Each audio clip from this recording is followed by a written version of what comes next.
盘子碗给你刷干净了，然后那些吃的给你放冰箱里了，不然该坏。行了，那收拾的差不多了，我也该回去了。别着急，你还没看我给你送的礼物。礼物？什么礼物呀？来，跟我来。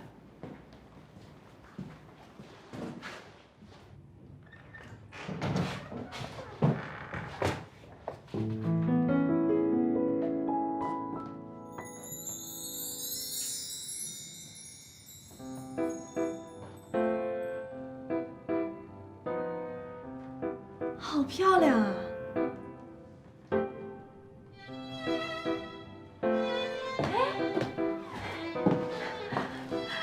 这不是我的旗袍吗？被你这么一弄，还真像艺术品啊！喜欢吗？当然喜欢。现在我相信你是一个很棒的设计师了。这个房间是我特意布置的。你看这装饰，我是在你推荐的艺笔店买的。如果你喜欢，我把它们送你。送我？嗯。我知道你现在住的房子，房东把它卖掉。你现在到处在找房子，而你那么喜欢玉清房，我就特意给你设计这件。你的意思是，要我搬过来跟你一起住？是的。不是，你别误会啊，我没有别的意思，就是单纯的拼剧。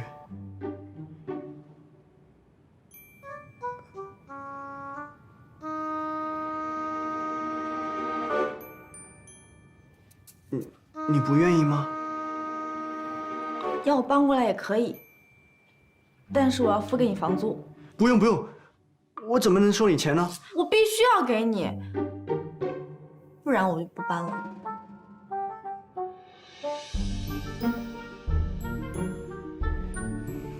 你说了算。你生气啦？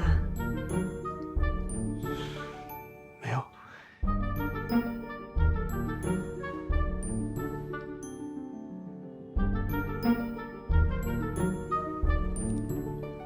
这是房间的钥匙，只有这一把，你可以安心住在这里。你放心吧，我不会随便进来的，我保证。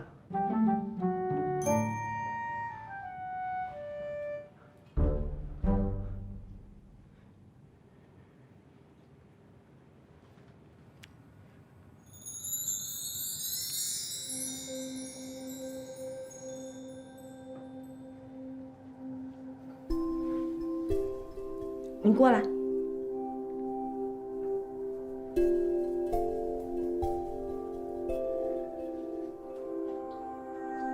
你离我近一点嘛。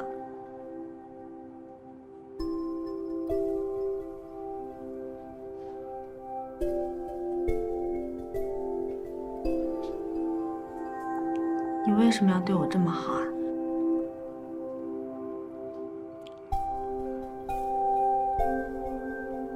我还是希望你能做我女朋友。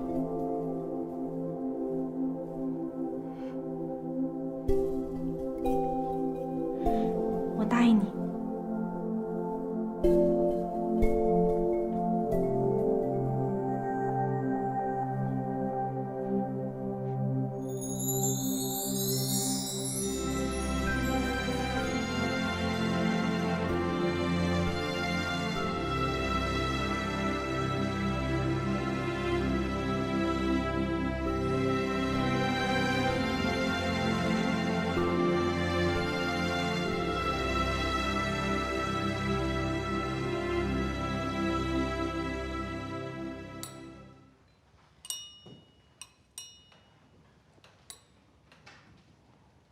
魏哲，我跟你说实话，其实我一点都不想嫁给蒋黎明。你们俩不是谈了挺长时间了吗？谈再长时间也只是形式啊。我跟他其实没什么感情，就因为他们家跟我们家一起做生意，我又刚好从小跟他认识，我就得嫁给他。我觉得我现在特别像那种古代被送出去和亲的公主。你要是实在不想嫁给他，那你就跟蒋黎明说清楚。关键这件事情，我现在一点发言权都没有。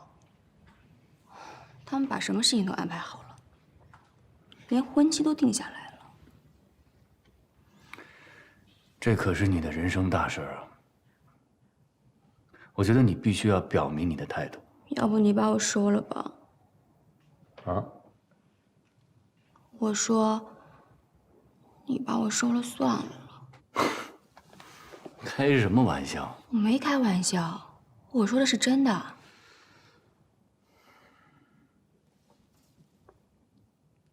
我要是把你收了，我怕老天把我收了。行了，不早了，赶紧回去吧，司机还在楼下等着呢。我还没喝够呢，再开一瓶。不，要喝你自己喝，我困了。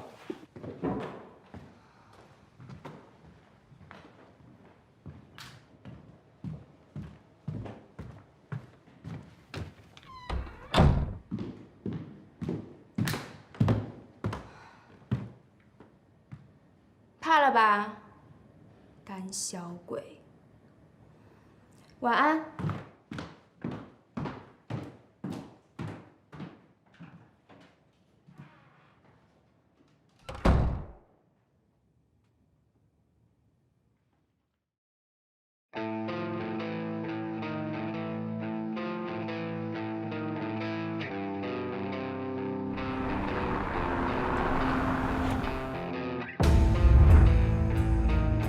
薛毅，本科应用数学，毕业后赴美，在波士顿大学就读工商管理，后来又转到纽约大学金融系，毕业后成功的留在了华尔街。可惜没过多久，他就赶上了金融危机，只能改行加入快速消费品行业，先后换过4家公司。2015年，薛毅加入飞扬集团，从而成为北美地区市场销售副总裁。几年下来，他的销售业绩一直都是全球第一。飞扬集团中国区因为市场部的腐败问题导致人事大地震，原总裁艾文被撤换，总部决定将薛毅派遣中国担任飞扬集团中国区总经理。薛毅到飞扬的第一天就宣布了新的政策：从今天起，所有的市场公关合作都必须要从单来的开始做起，根据效果再评估做决定是否签订长约。已经签了合同的供应商，如果设定了 KPI， 则完全按照 KPI 执行验收；如果没有设定，即可设定项目 KPI， 所有 KPI 必须可以量化衡量，无法通过考核的项目不得付款。虽然我们和小丽士奶粉已经签了合同，但是 KPI 也就是关键绩效指标还没有定，只要他们愿意，就可以慢慢拖。你这意思是签了合同也可以不作数的是吧？人家是甲方的大 boss， 只要他们想，就能有1万种方法。他不付钱，你能把他怎么办？很简单，舒淇，马上和薛毅建立关系，这是首要任务。飞扬集团对我们太重要了。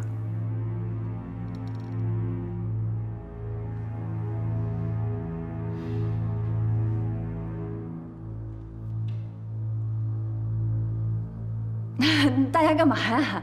气氛不用这么沉重吧？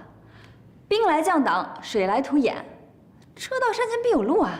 我这儿呢有个好消息要告诉大家，今天 NewFace 的顾凯雷给我打了一个电话，说他们要做一个买手类的电商平台，叫态度商城，所以要把全案的策划都交给我们。确实是个好消息。我也有2个消息要告诉大家。我和 CEA 的邓曦谈了2轮，他表示愿意投资推进我们 DL 的 C 轮融资。第2件事情是，经过艰苦的努力，江远鹏先生把他名下所有的股份全部转让到了江大林的名下，所以各位可以放心了。无论从法律层面还是社会影响，我们已经和彭坤案没有任何的关系。在此，我也代表大家感谢江总一家。谢谢你们对各位合伙人、对公司负责的态度。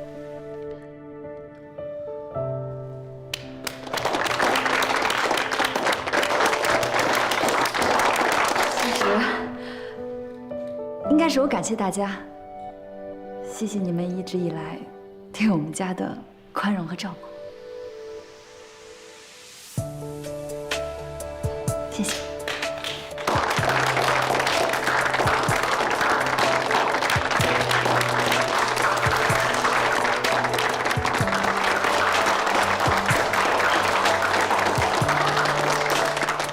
既然股权已经很清晰了，再加上 CA 资本的进入，万事俱备，只欠东风。我提议，马上重新启动 IPO。好啊！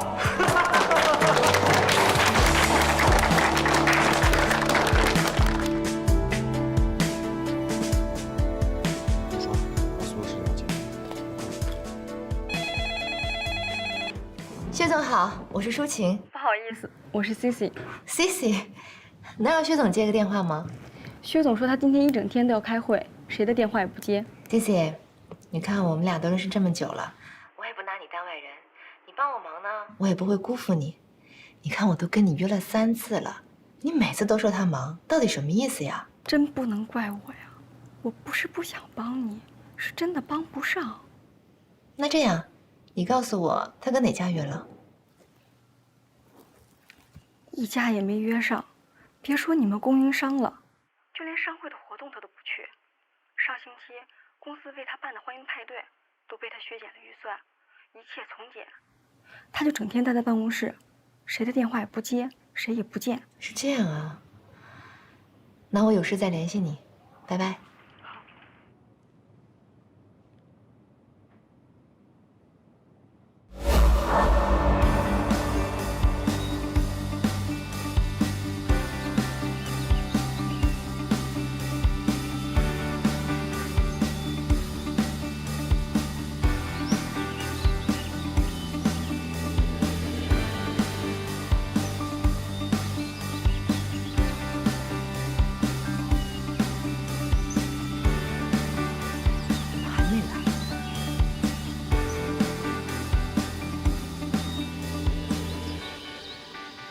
他怎么来了？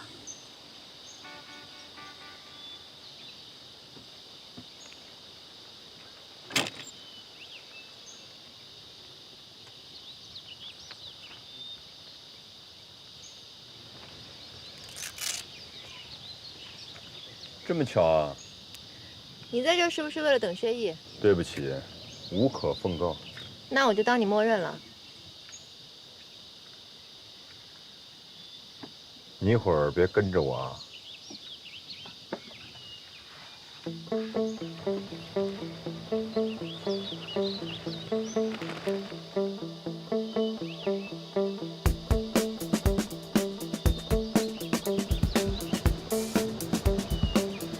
我在高尔夫球场碰到民事公关的人了，他们肯定也是在等薛毅，估计今天也没希望了。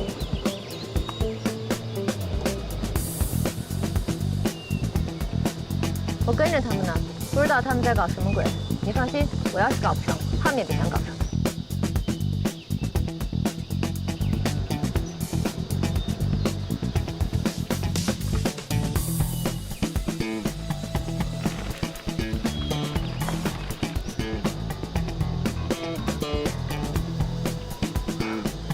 转了一圈是吗？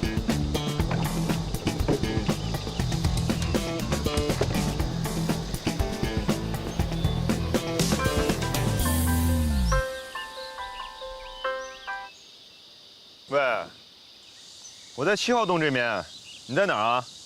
事儿办得怎么样 ？OK。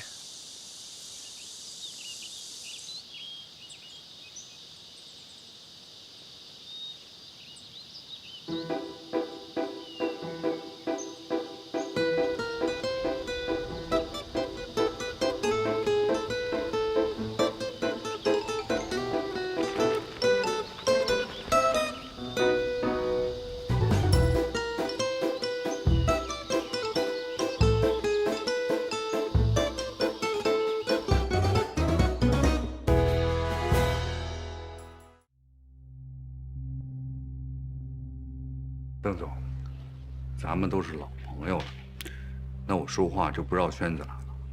其实我们今天来找你呢，就是想跟你聊一聊，在重启 IPO 的时候，能不能把 Stella 推到前面去，让她成为DL上市的核心人物？哦，是这样啊。这企业啊，要想做大了，一要看盈利，二要看故事。DL 的故事讲得好不好，直接影响到将来的发展。如果能成为这个故事的主角，那以后在 DL 的位置，那必定是举足轻重的。邓总，我也实话实说，我非常希望能够成为这个主角。这么说并不是在争什么，而是因为 DL 现在的情况，我是最适合坐在这个位置的人。而且我也是 DL 最有价值的人。没错 ，DL 现在除了姜远鹏、姜总以外，就属 Stella 资历最老，贡献也最多。他不仅是整个 DL 团队的核心人物，而且他也是整个上海公关界的一面旗帜。由他作为 DL 上市的门面，无论对于 DL 还是 CEA， 那都是最好的选择。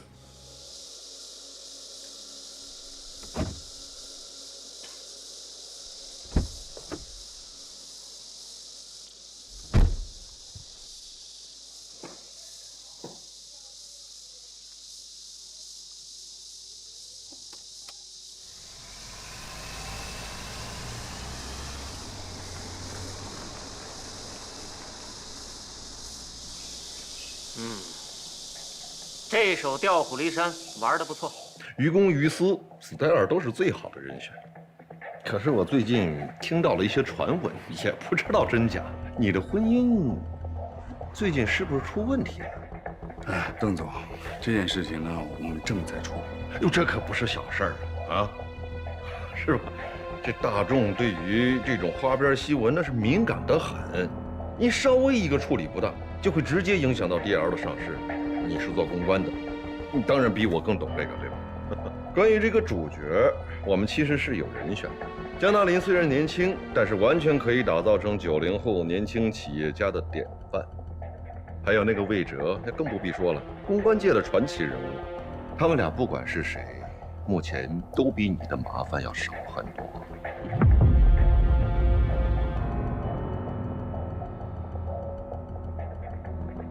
站在我的立场，我当然是希望你能够成为这个主角的。那毕竟，我是因为对你的信任，这才积极的推进 CEA 和 DL 的融资。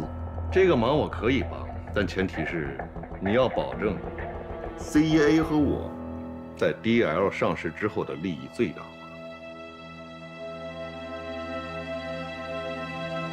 邓总，我可以向你保证，完全没有问题。我说到做到。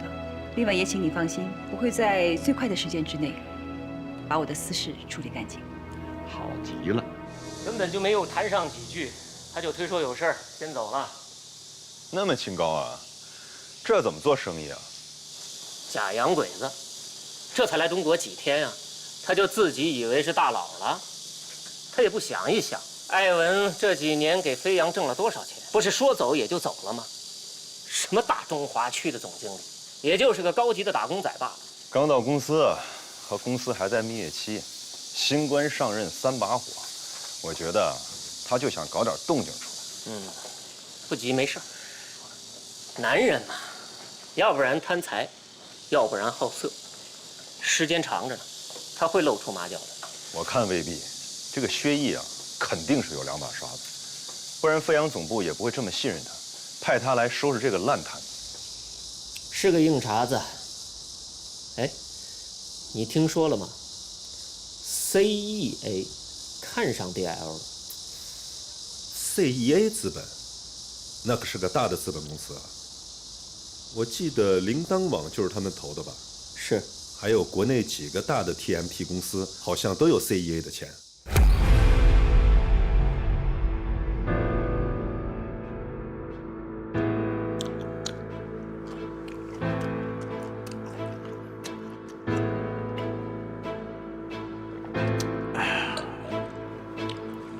见客户1分钟都不迟到。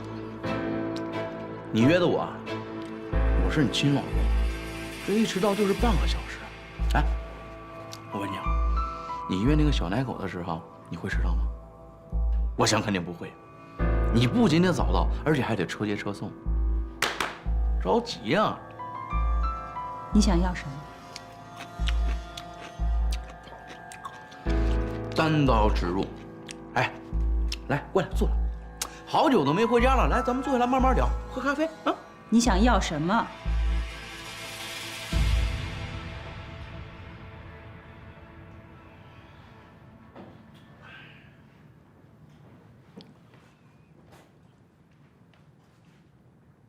很简单，2个字：公平。你呢，赚得多，车子归你，房子归我。因为我不是跟你说过了吗？陆家嘴这边呢，我已经住习惯了，别的地方呢，我睡不着觉。存款呢，咱们俩1人1半，然后每个月呢，你再给我5000块钱，就够了。哎，还有，你那个第2公司的股份呢，也得有我一份，千万别忘了。你真的是疯了，竟然好意思说公平！这房子从买到装修，你1分钱都没有出过，房产证上也没有你的名字，你还好意思跟我要房子？哎呀，有没有我的名字，我好不好意思，都得有我一份。你不是有律师吗？你懂法呀，这是国家的规定。国家保护我们弱势群体。是你出轨崔英俊，还好意思说自己是弱势群体？我告诉你，房子的事情你想都别想，车子可以给你，什么乱七八糟的人做过的，我是不会要的。至于股份、存款，你1分钱主意都别想打。那每个月5000块钱，你要点脸吧。如果你想继续在酒店销售圈混下去的话，我劝你收敛点。哎呀，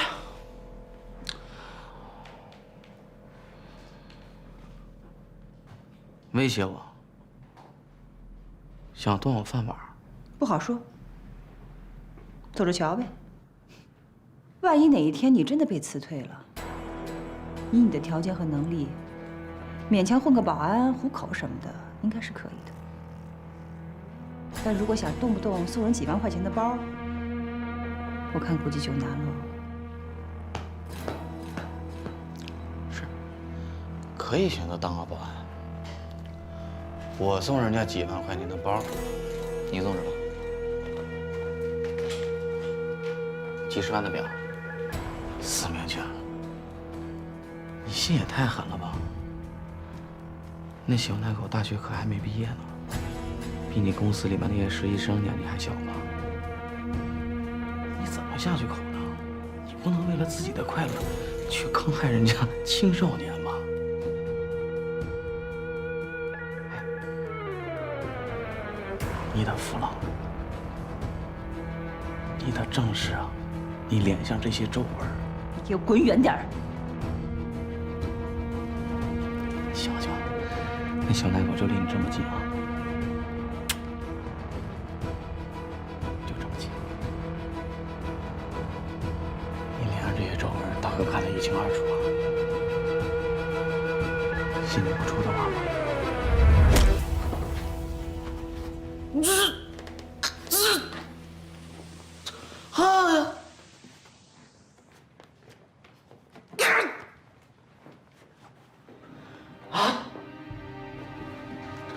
哎呀！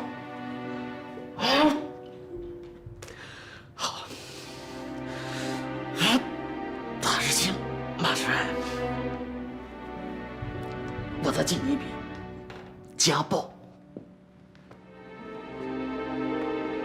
崔英俊，法庭上见。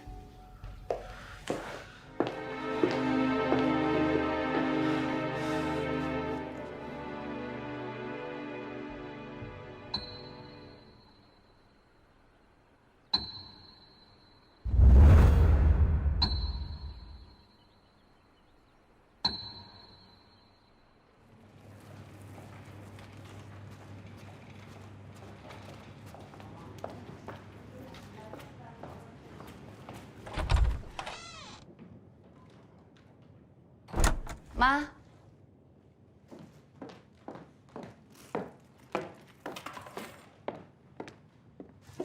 妈，你怎么又来了？昨天晚上我几乎一夜没睡，我觉得有些事情我必须要提醒你。什么事儿啊？重启 IPO， 你很高兴对吗？大家都很高兴。但是你别忘了，这 CEA 是 Stella 带进来的，他一定会利用这次融资机会，想方设法笼络人心。我知道，Stella 跟邓曦很熟，融资就要讲故事，讲谁呢？邓曦肯定讲Stella，而不是你。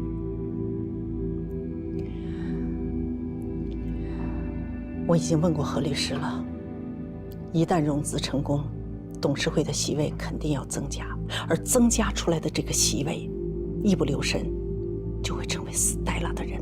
你知道这意味着什么吗？如果再选总裁，我们就没有票数上的优势了。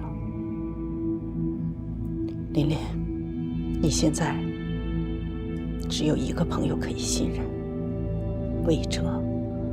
凡事多跟他商量，记住，无论什么时候，你的责任是绝不能让 DL 公司改姓。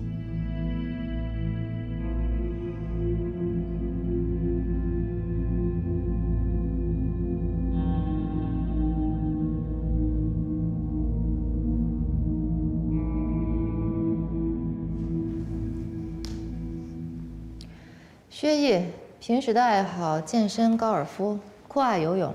上大学的时候是游泳队的一员，喜欢写作、看书。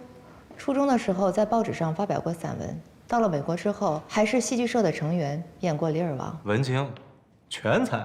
他还喜欢新生事物，非常重视对社交网络的利用。当时飞扬旗下有一款健身饮料一直不畅销。后来，薛毅请了大批的好莱坞明星跟社交名流，让他们去健身房的路上拿着这款饮料，或者是拍照片发到网络上。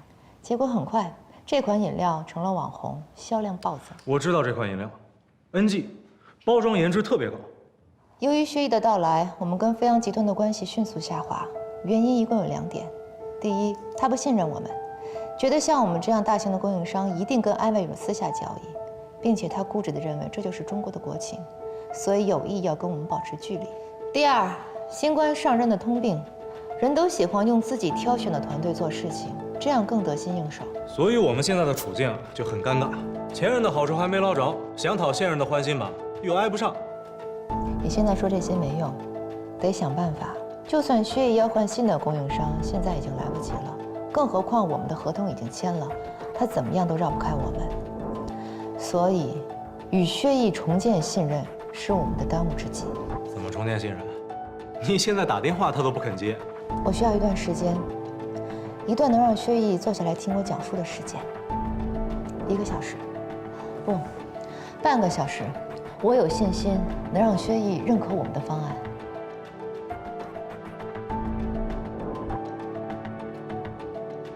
要不哪天他回家路上，我给他一闷棍，把他装麻袋里带回来，五花大绑让他坐这儿，好好听你说。好吧，现在头脑风暴，怎么样才能化解这种尴尬？怎么样能让薛毅愿意给我这半个小时？那个女孩是谁啊？好像跟他很亲密。啊，忘了说了，薛毅之前的女朋友也是他们游泳队的。Hello everybody， 不好意思打扰了，我来给你们送咖啡。谢谢啊。哎，不客气。江大林怎么不在？叫你出去了。去哪里了？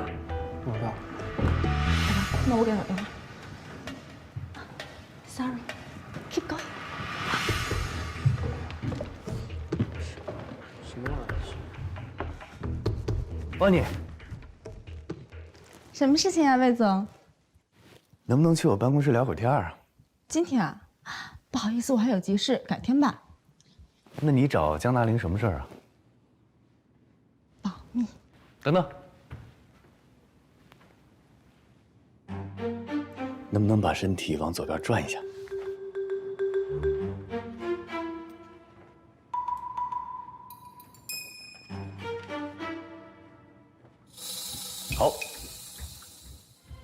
侧过去。什么意思啊？按我说的做，把脸侧过去。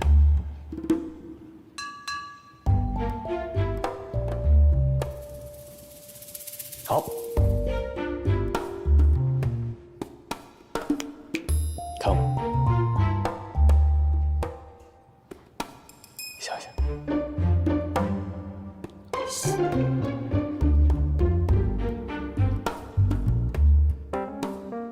笑一下嘛。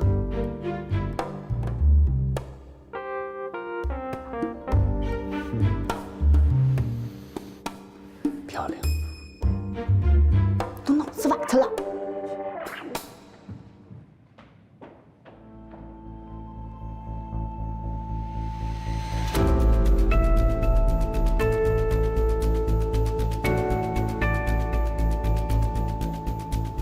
邓总，我去开门见山了啊！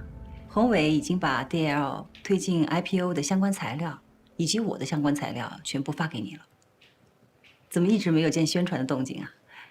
是出什么问题了吗？我一猜就知道你是为这事儿来的。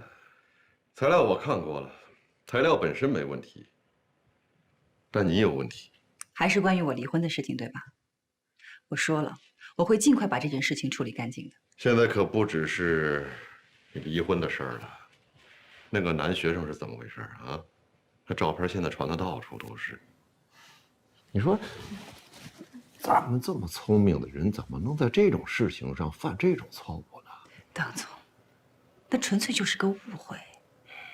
我跟那个男学生没有任何关系。我那天心情不好，喝了一点酒，之前帮过他一些忙，所以我们俩多聊了2句。那些照片一看就是有人别有用心呐。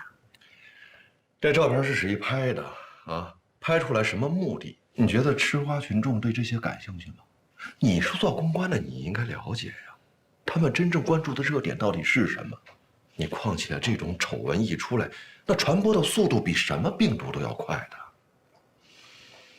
啊，我这话说的有点不恰当啊，但这是实情。咱们是之前呢是有言在先，我们公司呢帮着你们 DL 上市做宣传讲故事，我是一直力挺你来做这个女主角的。可现在我怎么宣传呢？我不敢宣传，我稍有不慎再把你这个女主角给宣传成个反1号，那不就麻烦了吗？邓总，我明白你的意思，还是那句话，无论是我离婚的事情，还是其他什么的，我一定会尽快处理干净的。绝不会让这些事情影响到我，影响到 DL 上市。这就对了 ，DL 上市这才是关键，时间不等人，尽快。郑琦，你还记得吧？就是住306的那个。哎呀，经管系的呀。哎呀，你就说什么事儿吧，为什么非得来你这儿啊？郑琦出事了。先喝点水。刚来的路上听邦你说，你出了点事儿。我们公司逼着我辞职。辞职？为什么？我被性骚扰了。你先别急，你慢慢说。上个月初，我被派给新老板当助手。他是我们公司的创始合伙人，能跟着他干活，像我这样的底层分析师，简直就是3生有幸。后来才知道，是我太天真了。上个月，我跟他去外地出差，那天很晚了，我突然接到老板的电话，他说邀请我一起吃宵夜。我的老板是美国人。他为人风趣幽默，知识渊博。我觉得跟他在一起，能学到很多东西。他好像很欣赏我，我们聊了很多，直到饭店打烊了，我们才回酒店。谢谢您今天的热情款待啊！他把我送到房间门口，早点休息。突然说：“郑琦，其实啊，我跟你聊天也挺开心的。”所以我希望咱们可以继续聊，回我的房间，我那边还有好酒呢。我的潜意识告诉我应该拒绝，可是他是我老板，我开不了口。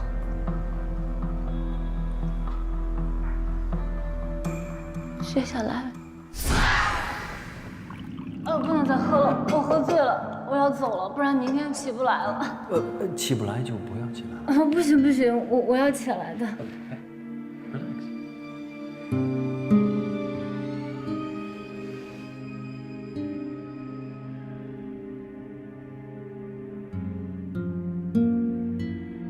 真美，是我把你调过来了，因为第一眼看你我就觉得你太漂亮，你跟那些其他的女人完全不一样，我是真的很喜欢你。皮特，我真的要走了，我明天真的有会。不用走，放松。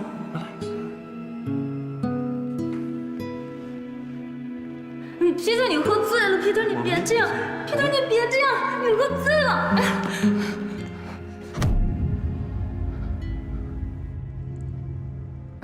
你别这样，你真的喝醉了。你穿这裙子真的太美了，我现在明白了为什么男人都喜欢女人，穿制服太美了。皮特，你别这样，你别这样，别这样，求你了，你放开我，皮特，放开我。你被老板性骚扰，所以你就举报了他。老板为了报复你，让公司逼你辞职，是这样吗？是的，公司最多赔我2个月的工资，可是公司一切照旧，还会有其他女员工跟我一样遇到同样的遭遇的。我想把事情闹大。郑琦的意思是，你是干公关的，他想请你帮他讨回公道，他要求他们道歉，让那个渣男受到惩罚。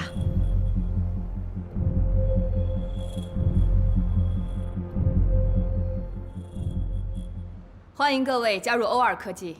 接下来我念到名字的同事，请到前面拿起你们的入职资料。叶东烈，老师好。你就是叶东烈啊？你一会儿去培训教室，然后去拿电脑。有什么问题随时来问我。谢谢老师。我和 Stella 是好朋友，你见到她给我带个好。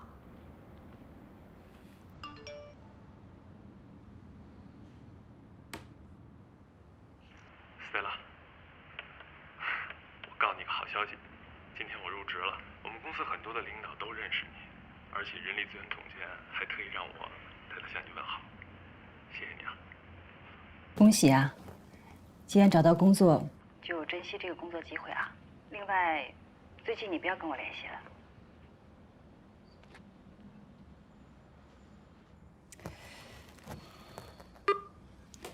我没有别的意思。最近我事儿太多了，太忙了。还有你，工作的时候别聊私事儿。OK， 我知道了。江总好。走。江总好。你陪他坐一会儿。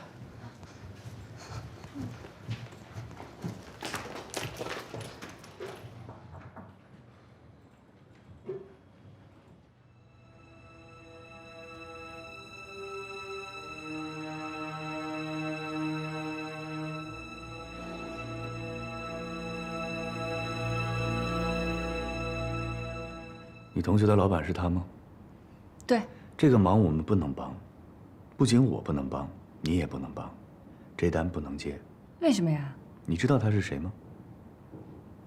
方彼得 ，CEA 资本的创始股东、高级总裁。CEA 资本。请问你做功课了吗？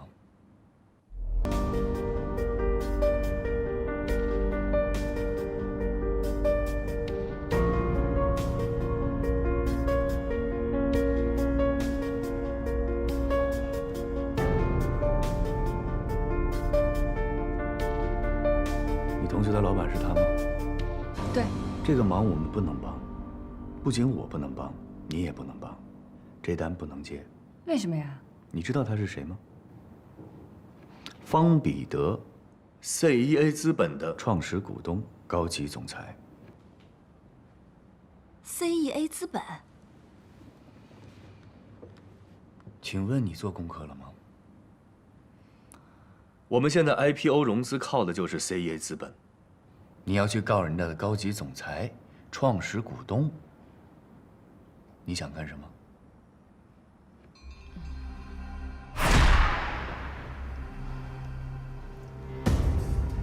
你是说，你不能帮我了？张琪，真的对不起，我不知道方彼得原来是 CEA 的创始股东。现在我们公司正在和 CEA 谈 C 轮融资的事情，这关系到我们是不是能够重启 IPO。如果我要是帮你了，去告方彼得，那等于是我们跟 CEA 对着干。如果关系闹僵了，我们就没有办法合作了。我懂了，谢谢。那就这样放过方彼得了吗？别说是郑琪了，我都咽不下这口气。现在和 CEA 合作不是我一个人的事情，这关系到整个公司的利益，所以郑琪，真的对不起。谢谢你，张大林，给你添麻烦了。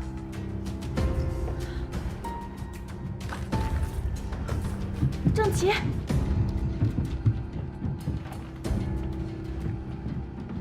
郑琪。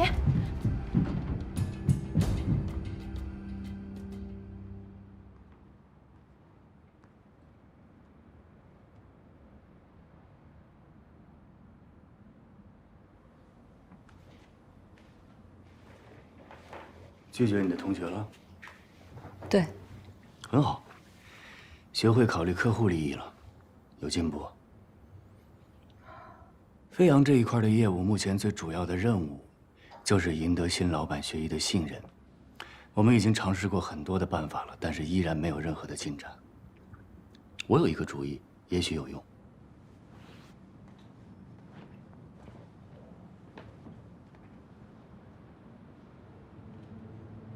照片中间的这个女人像谁？像不像邦尼？很像。照片上的女人就是薛毅的前女友。他们俩从大学就开始谈恋爱，直到薛毅去了美国，两个人还保持了很长一段时间的异地恋。后来好像是因为薛毅不能回国，他们俩才无奈分手的。你想干什么？我想让邦尼去接近薛毅。什么意思？我的意思是，我想让邦尼利用他长得像薛毅前女友的优势，去接近薛毅，赢得他的好感，然后再说服薛毅跟我们见一面，或许事情就会有转机。当然，我们会付给邦尼酬金的。你告诉我什么叫利用？你告诉我什么叫利用？你把邦尼当什么了？你给他多少钱，他都不会去的。你这么做跟方彼得骚扰郑琪有什么区别？女人是工具吗？你别激动，我知道你因为郑琪的事情情绪不太好。我根本就没有激动。我告诉你，这件事情没得聊，别想打我闺蜜的主意。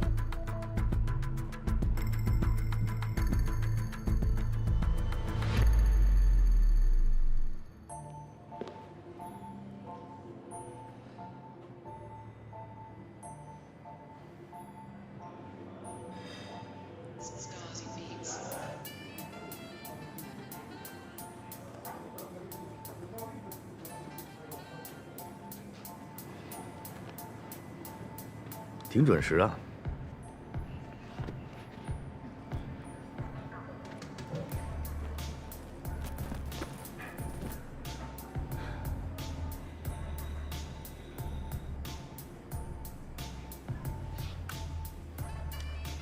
什么事情呀？还要单独约我见面，背着江达林偷偷约会她的闺蜜，这可是犯忌讳的。知道犯忌讳你还来？我来呢是想证明一件事情。什么事儿啊？我听说你是个不婚主义者，我来就是想证明一下，到底是不是真的。所以你觉得呢？直觉告诉我，你对我有意思。你那个眼神我懂的。你真自信。还记得小律师奶粉吗？不是已经签约了吗？那一单还有我的功劳呢。没错。但是我们一签了合同，飞扬集团的老板就换人了。新老板觉得我们跟前任老板接触过多，怕我们有猫腻，一直不肯跟我们见面。So， 这跟我有什么关系？所以我们要尽快跟新老板建立信任。于是我想到了你。Excuse me， 你可是大名鼎鼎的公关专家，手眼通天，人脉广泛。我连个小土豆都算不上，找我有什么用啊？看看这个，什么意思啊？那个女的像谁？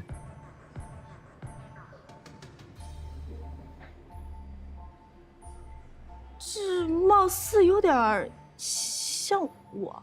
完全正确。她就是飞扬集团新老板的前任女友。我希望你能帮我去跟她接触接触。我明白了，你这是要打感情牌啊？你找我是因为我长得像他前女友？你猜对了，所以我对你的人没有兴趣，我对你长得像她感兴趣。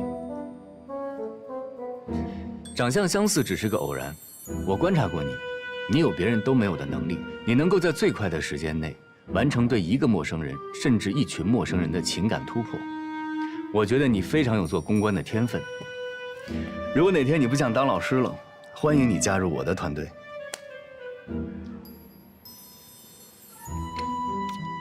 这个嘛，我可要好好考虑一下的。主要是多吗？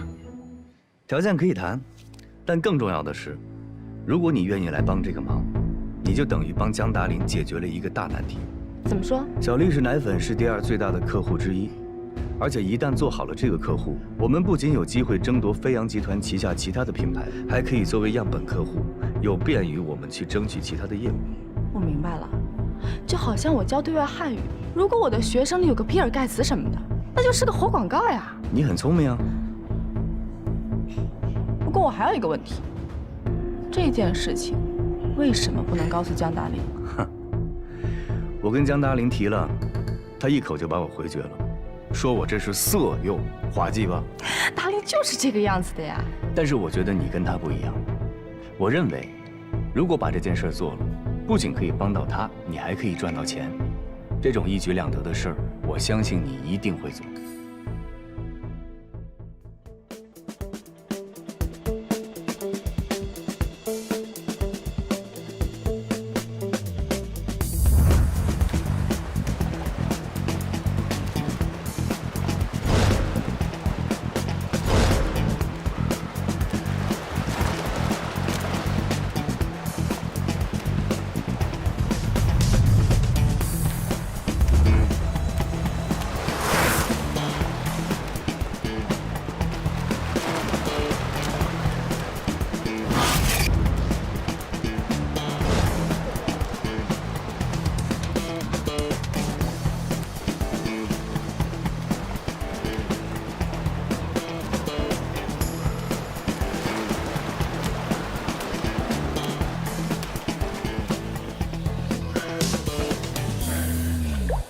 有的不错，受过专业训练吧？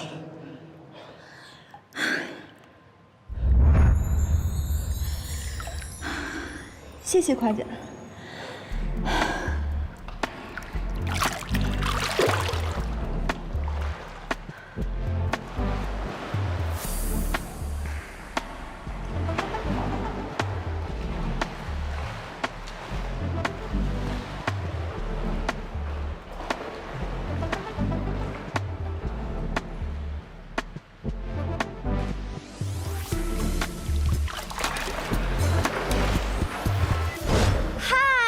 宝宝们，欢迎来到我的直播间 ，I'm Bonnie。每天早晨游2圈真的是好舒服呀！我现在觉得整个身体都舒展了，每一个细胞都充满了活力，随时可以应对每一天的战斗。当然了，游泳虽然非常的好，但是有一点宝宝们千万要注意呀，就是游泳池里有大量的细菌会伤害我们的皮肤，游完泳一定要好好的清洁。今天的直播到这里就要结束了。你们记得要想我哟，拜拜，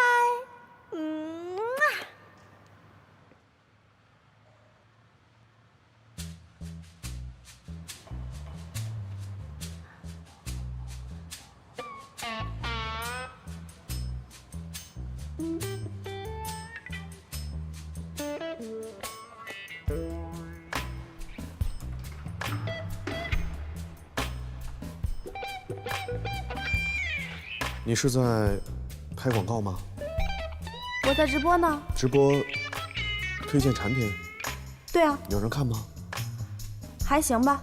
我虽然不红，但推荐美妆护肤还是有挺多女生来捧场交流的。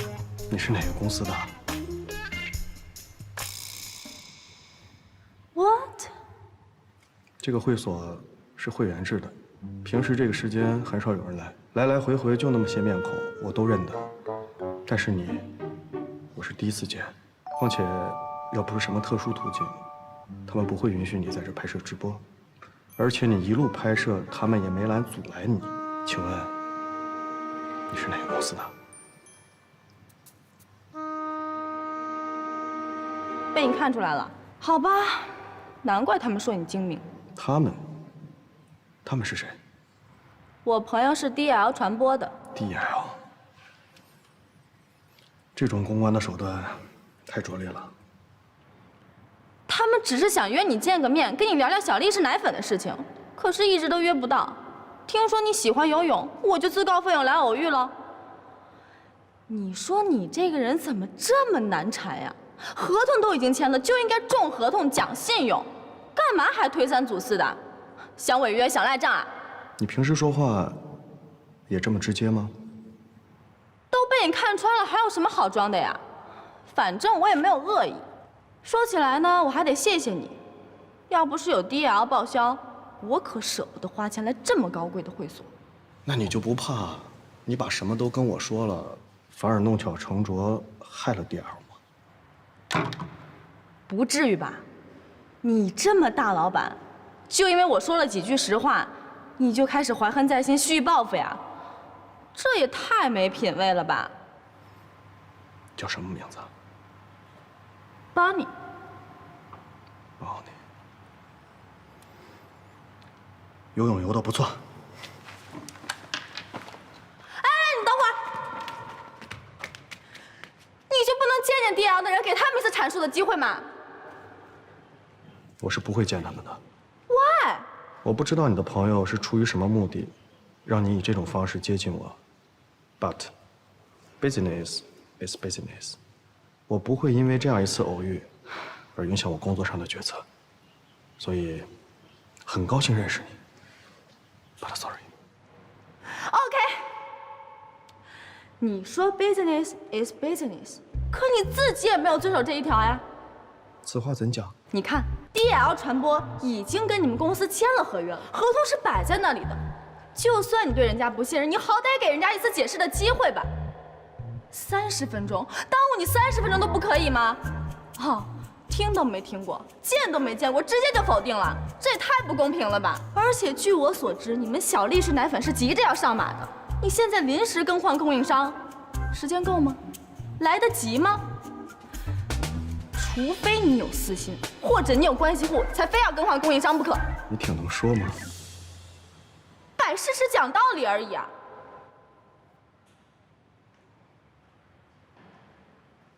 好，就冲你这么能说，我给他们一次机会。记住了，只有30分钟。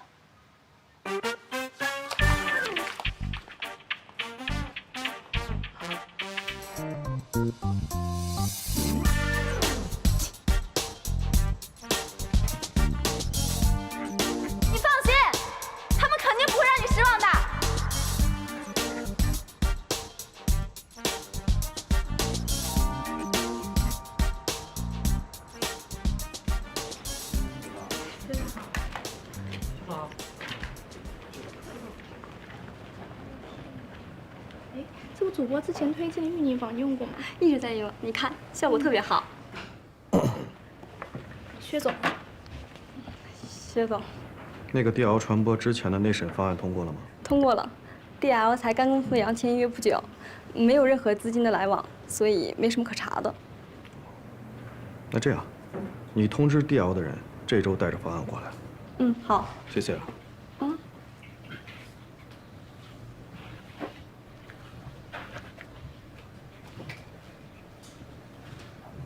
你刚才是在看直播吗？是。你平时都看些什么类型的？美妆护肤的看的多一些，还有卖衣服的，但是那些直播在线唱歌的，不太看。还有直播唱歌的？是啊，还有直播吃饭睡觉的呢。那看来是国内流行文化的一种了。特别流行。继续看吧。我看看。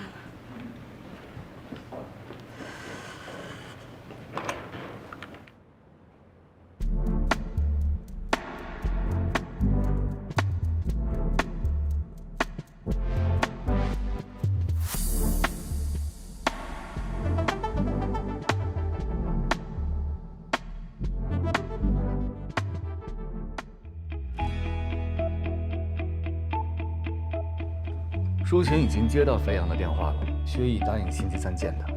那你准备怎么感谢我呀？当然说到做到啊，酬金我会打到你卡上的。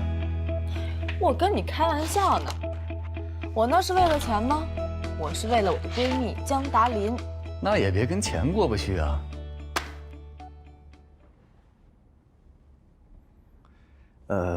我这有点事儿，咱们回头聊。好，拜。拜拜。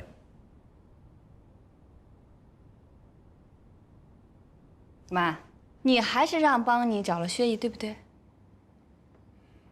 不用跟我嬉皮笑脸的。来，你给我解释一下，这笔钱是怎么回事啊？还弄个什么路易斯代收？你以为我不认识是吧？这个账号可是邦尼的，我帮他还过钱，我认识，你瞒不了我。我找你没用啊，我只能去找他了。而且人家邦尼这么优秀，为什么不给人家一个舞台去施展才华呢？我跟你说啊，我准备找邦尼去聊一聊，我要诚挚的邀请他加入我的团队。你敢？她可是我闺蜜，你能不能对我尊重一点？没经过我的同意，你不许用我的人。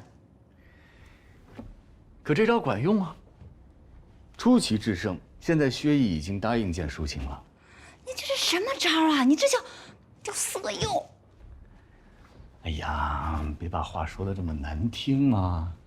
你看啊，现在邦尼赚到了1万块钱，我们的问题也解决了，两全其美，何乐而不为呢？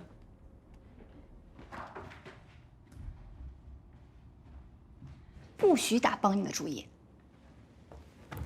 吃醋喽！流氓！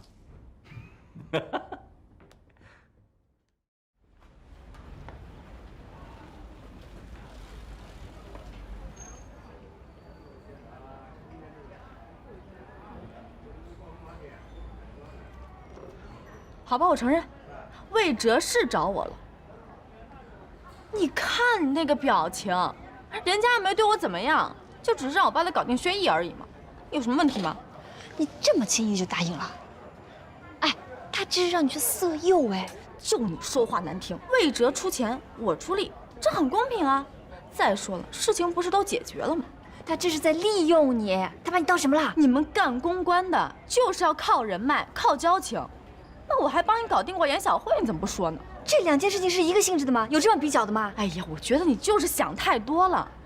魏哲挺好的，一心为你，为公司，人家现在帮你解决这么大个难题，你还这样背后说他，不仗义啊？啊，你现在向着谁说话呢？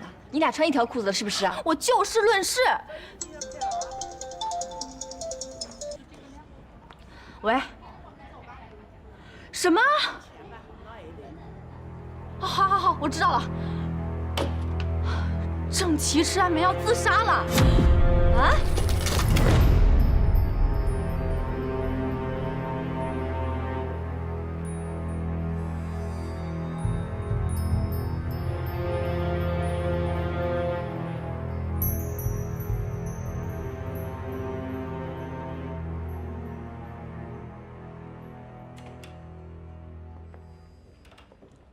怎么样？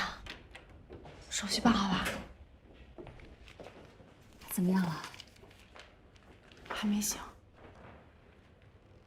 不过刚刚医生来说了，洗了胃，应该是脱离危险了。真是太悬了。他吃了大半瓶的安眠药，要不是他同事接到了客户的电话，说他失了约联系不上，然后觉得不对劲去看了一眼，说不定现在人都不在了。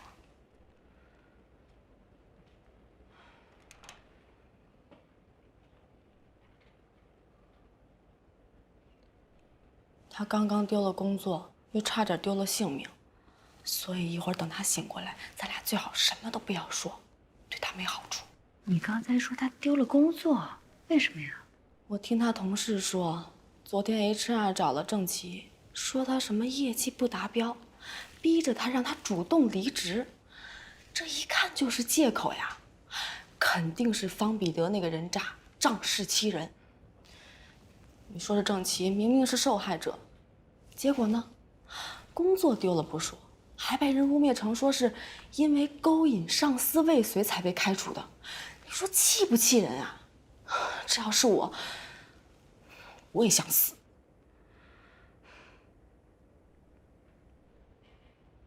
达林啊，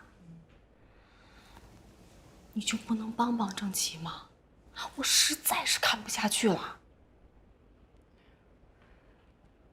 我也不是不想帮他，可是我现在情况你也知道啊。江达林，你一直都很有正义感的。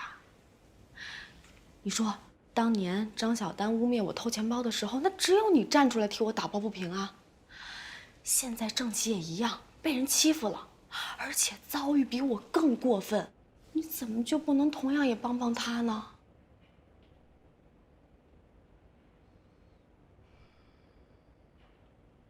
是，你现在已经是总裁了，公司的利益高于一切。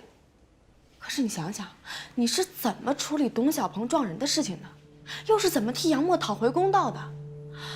对这些陌生人你都能这样，那怎么到了自己同学面前你就退缩了呢？难道他跟你的友情还比不过你的那些冷冰冰的生意吗？还是你觉得像我和郑琪这样？没家世、没背景，只能靠着自己的努力辛苦向上爬的女人，就活该被那些人侮辱和践踏呀！扯哪儿去了你？越说越远，说什么呢？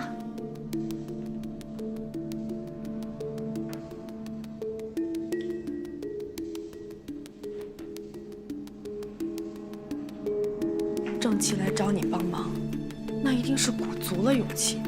现在除了你，已经没有别人可以帮他了。他这是彻底绝望了，所以才选择了自杀。说句不好听的，你的拒绝很可能是压死他的最后一根稻草。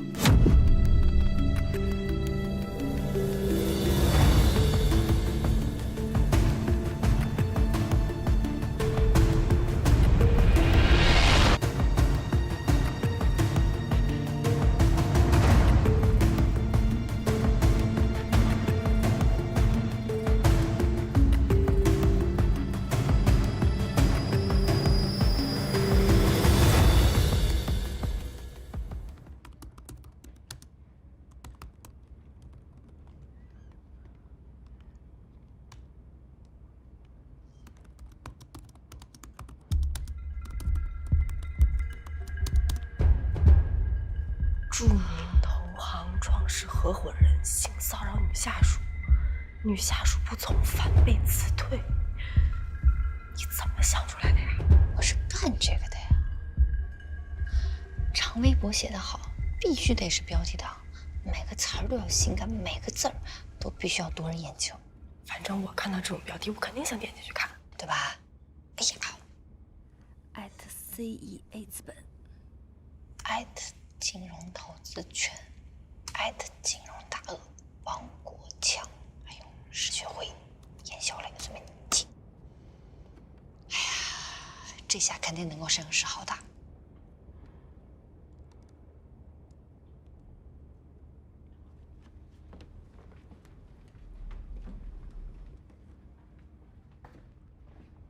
郑琪，微博写好了。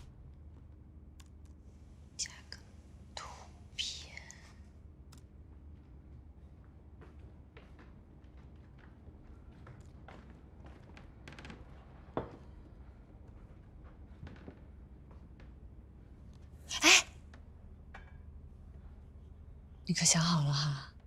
这篇长微博要发出去，开工就没有回头箭。我知道。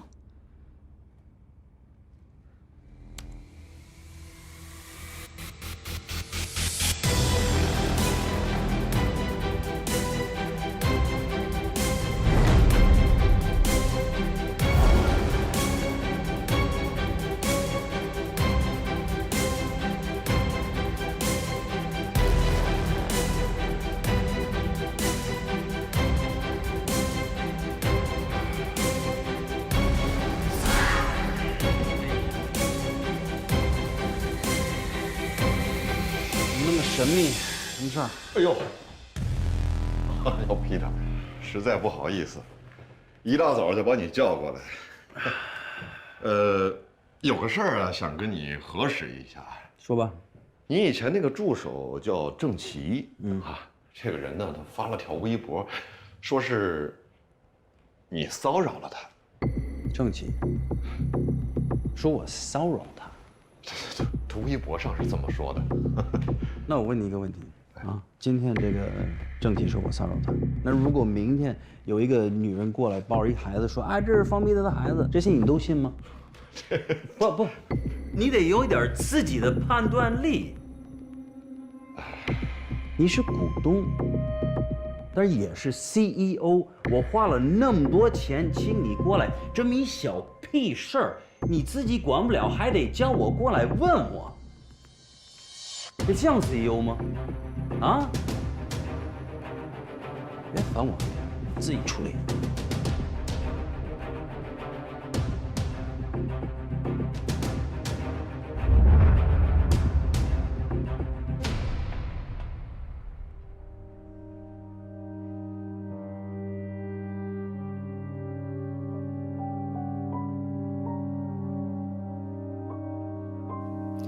你是说抒情已经到飞扬和学艺见上面了？哼，还真有他的。哎，那 CEA 投资 DL 的事情有什么新的进展？你别告诉我钱已经投了。那倒没有，他们还在尽调。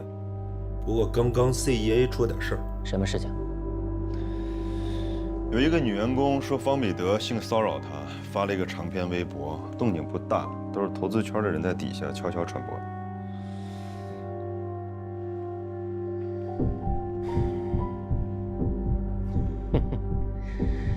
这标题起得还挺专业呀。我的意思呢是这篇文章写得很高级，一看就是背后有高人在指点。我不相信一个女职员能写出这么专业的文章，一定是同行。同行？进。严总你好。沈总，这是你要的资料。我已经详细调查了这个郑琦的生平履历，发现他和江达林是大学同学，他们两个已经很久没联系了，但是最近，他却突然到 DL 找江达林。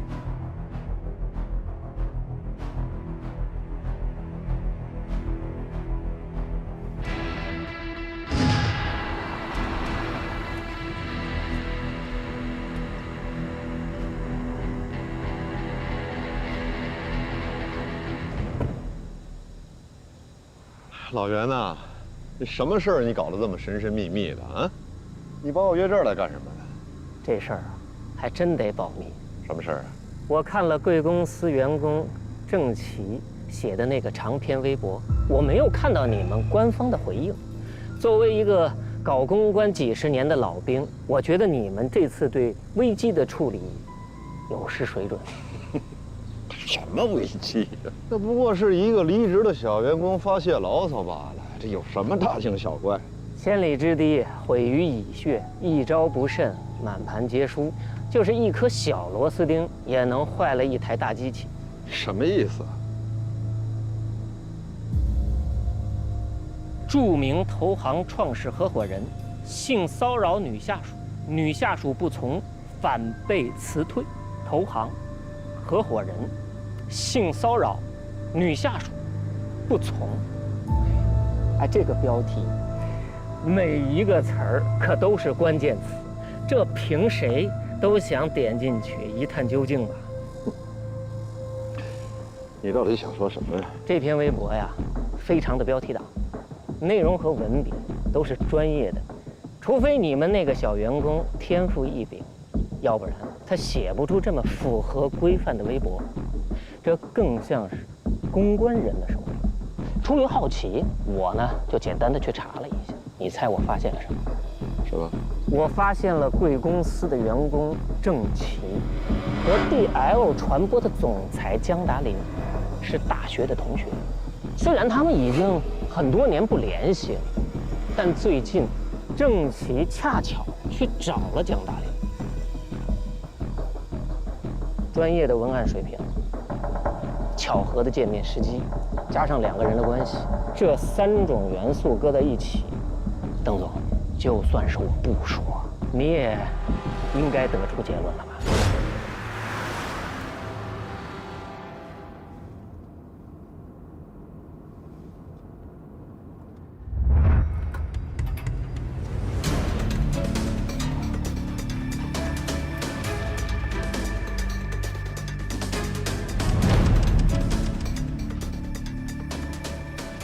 张总，我问你啊，郑琦跟你是同学，对吧？啊，是。很好。这郑琦啊，昨天晚上发了条微博，指名道姓的诬陷方彼得先生性骚扰了他。江总知道这件事吧？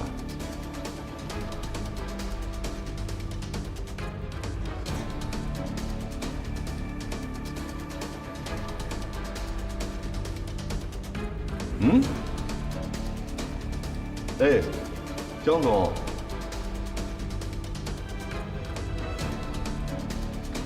不说话，那我就当你是默认了。好，我再问你啊，这条长微博呀，条理清晰，煽动性极强，而且选用的标题都是便于搜索的热词。您是专业搞公关的，你帮我看看，这像是他写的吗？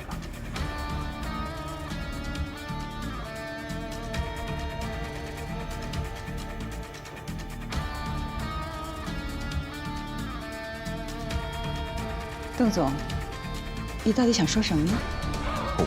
就是问问江总，这条长微博是女方的手机写的。江总，到底怎么回事啊？是我写的。还算是敢做敢当，江总。废话我也不说什么了，我现在给你一个机会，马上让郑琦删了微博，同时公开向我们公司以及方彼得先生道歉。对不起，做不到。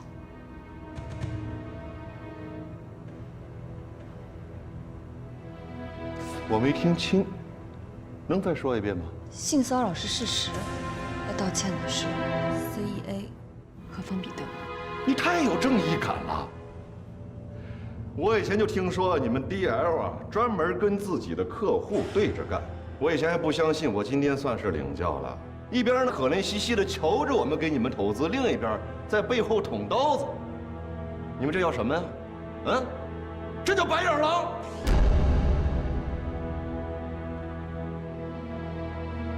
邓总，你也不用骂人吧。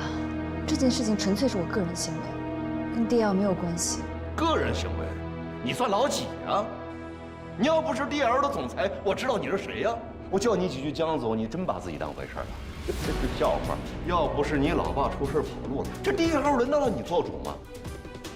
我要不是看着其他合伙人的面子，我疯了，我吃饱了撑了给你们这个小公司投资。董总，有事说事，别把话说得这么难听。见我说话难听，别把事干这么难看。我说你一个好好的独立公关人，你跑这个破公司来掺和什么呀？你脑子糊涂了？追女孩儿？你说追个女孩儿都快把自个儿给搭进去了。哎，你不是不婚主义者吗？你看看，打着不婚主义的旗号，可以名正言顺的到处追女孩儿，再把刚才的话给我说一遍。我说怎么了？你就是假正经。邓总，都坐下。有什么话好好说嘛。我们现在本来就是应该想办法解决问题。怎么解决问题啊？这什么态度？这怎么解决问题？你也不是什么好人物，这孩子都那么大了，到现在不敢承认孩子的爹是谁。你是为什么不敢承认孩子的爹是谁呀？邓总，还有你，一个大男人，可怜兮兮的，就那么几个客户，那还都是靠着女朋友，还是前女友，还不止一个，可把你能了。你除了哄女人，你还有什么本事啊？我招你惹你了？招我了，惹我了，满屋子人都惹我了。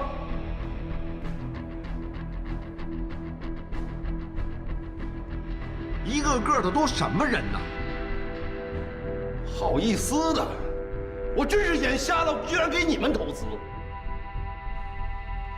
我告诉你们啊，我的钱，我哪怕是捐了，我哪怕去喂狗，我也不会喂你们这群白眼狼。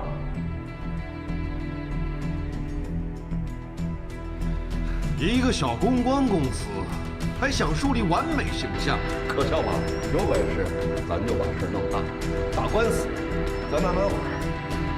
我们 CEA 有的是钱，咱们走着瞧。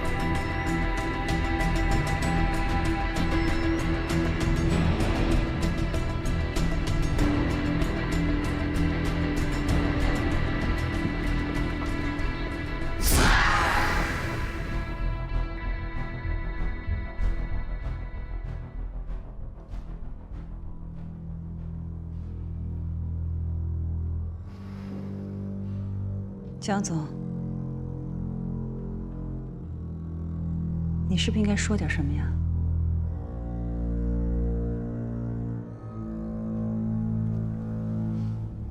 江达林，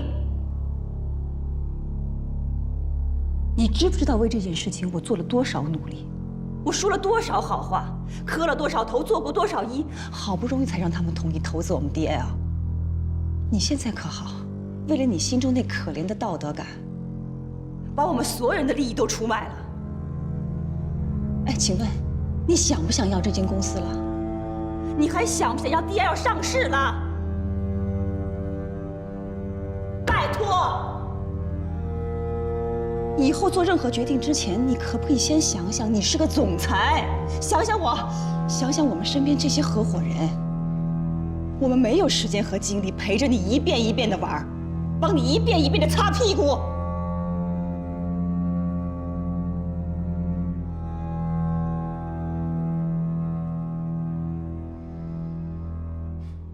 说起来，我们 DL 最近还真是倒霉，本来是个挺有人气的公司，突然老江总出了事儿，一下子被打到谷底。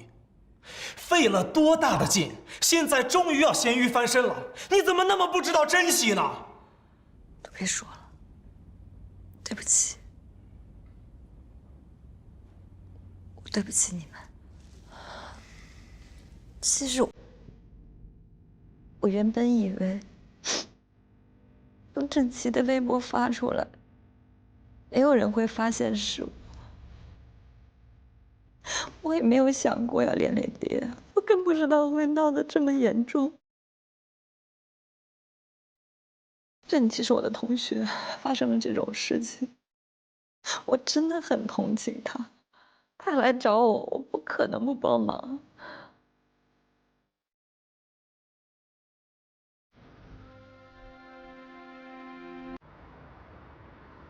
对不起你们。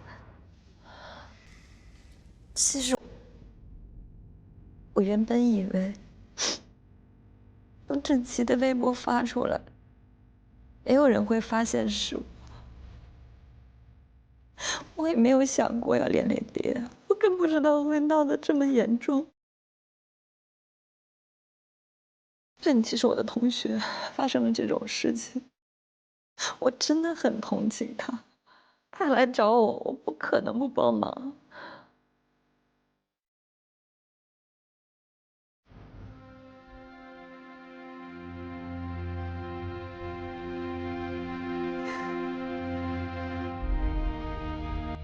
我觉得大家现在都别意气用事，事情还没有到无法挽回的地步。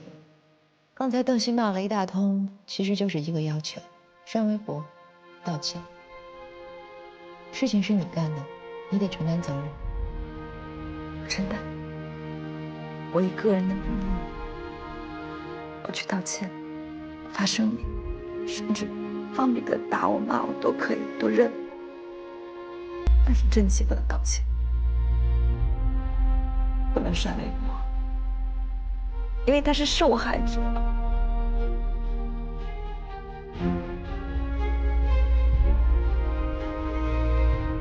这就是你最真实的想法，是吗？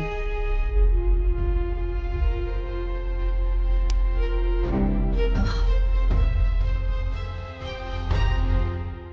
各位合伙人都在，那我也说几句心里话。从大学毕业开始，我就在为第二拼命，10几年了。第二的利益就是我的利益。所以我绝对不允许任何人做出损害公司利益的行为。我不知道你们是怎么想的。从江达林接任总裁那天开始，一次又一次的因为鲁莽和不专业，给公司带来无数的麻烦和困难。所以我认为，江达林不具备带领我们前行的能力。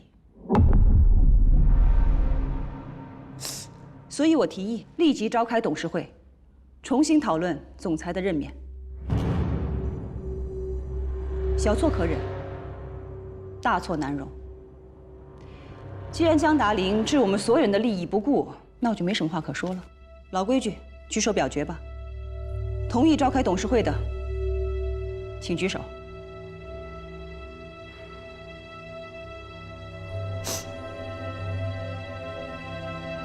我反对，不好意思。多大的事儿啊？至于吗？魏哲，你确定你想清楚了吗？你想清楚了吗？你知道你在干什么吗？逼宫。大火都烧到家门口了，现在我们不一致对外，在这搞内讧、搞政变。不安内怎么攘外？火源不灭，外面的火永远烧不完。别在这吓唬人了。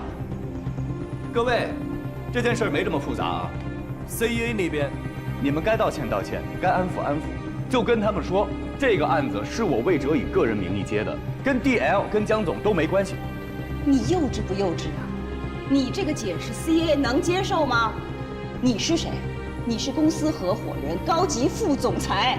你接江达林接 DL 接有区别吗？这个合伙人我不做了，行不行？现在就去放消息，说我已经被 DL 开掉了，这件事跟你们半毛钱关系都没有。我从小到大没被别人这么指着鼻子骂过，全世界投资公司死光了，就剩这么一家了，没他们活不了了吗？为点投资尊严都不要了。现在就2条路，要么跟他们干，要么咱们认怂。反正我是不会认怂的，我会跟他们干到底。至于你们要不要跟我把关系撇清楚，你们自己考虑。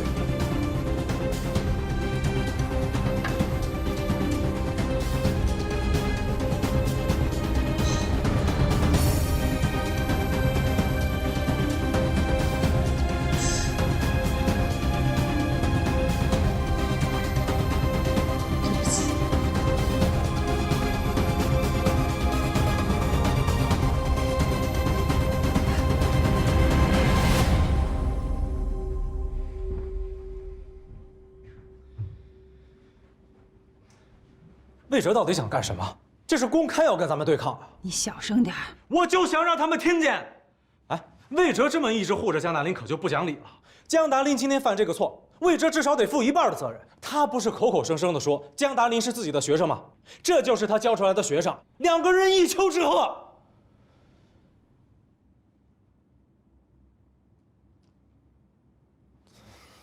Stella， 你发个话，怎么办吧？以魏哲的能力和资源，他根本用不着到DL来趟这趟浑水。我就不明白了，江达林跟他到底是什么关系？他靠什么搞定了魏哲？能有什么呀？不就是魏哲想追她吗？他就是为了维护江大林。我觉得魏哲应该不喜欢江大林这种类型的女人，他是不婚主义者，这一点我相信。他为什么呀？为了钱？为了名？难道是觊觎 DL 总裁的位置？那他想都别想。这事交给我，我去找邱总和蓝总谈，开董事会，罢免江大林。魏哲已经跳出来了，还怎么开董事会啊？江大林、李总、魏哲，他们加起来的股份比我们合伙人要多得多，话语权已经在他们手上了。那你的意思是，这事儿咱们就这么忍了？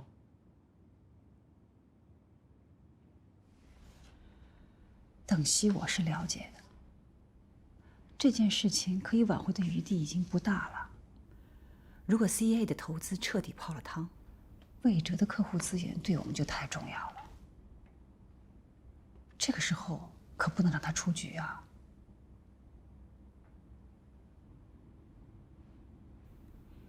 心字头上一把刀，该忍就得忍呐。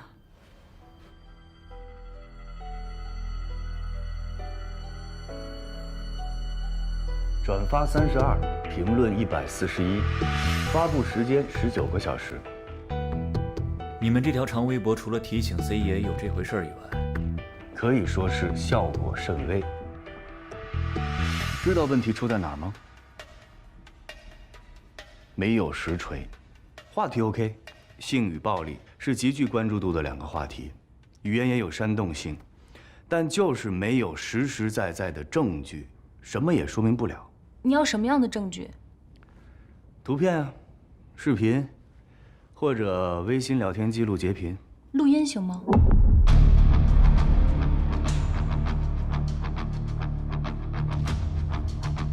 你有录音？我有。有你怎么不早点告诉我啊？我也是无意录到的，之前没有想好要不要公开。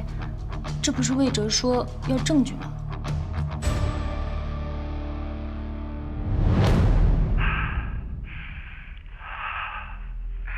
你喝醉了。我抢了多少？我没醉。可是我快喝醉了，我要先走了。别走，再陪陪我。你别这样，你真的喝醉了。你穿这裙子真的太美了，我现在明白了为什么男人都喜欢女人穿制服，太美了。那 Peter， 你别这样，你别这样。你的声音太美了，我知道你也喜欢我，是不是？ Peter， 你别这样，别这样，可以了，你放开我 ，Peter， 放开我。这就是我要的实锤。路易斯，安排好了吗？安排好了，20家大营销号转发，3000水军支援。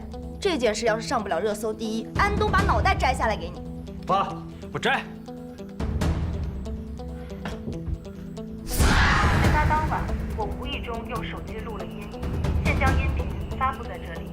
之前我一直犹豫，现在决定曝光这件事情，不光是为我自己，在 CEA 像我这样的女分析师就有100多名，全行业更是不计其数。这其中有很多人和我一样是性骚扰的受害者。怎么了没事儿。 ？OK， 我的车马上来了，要不我送你回家？不用了，我刚手机叫了车，而且我们方向不一样。其实你不用客气，我愿意送你回家，所以你住哪儿都是顺路。真的不用了。车来了。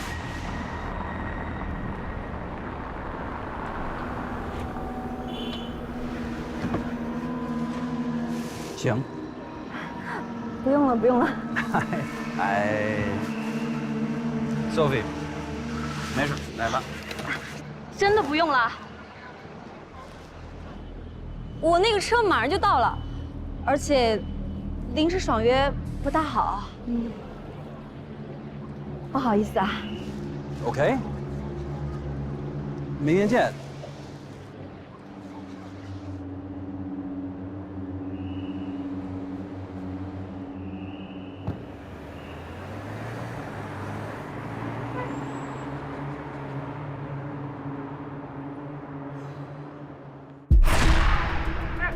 你别这样，你别这样。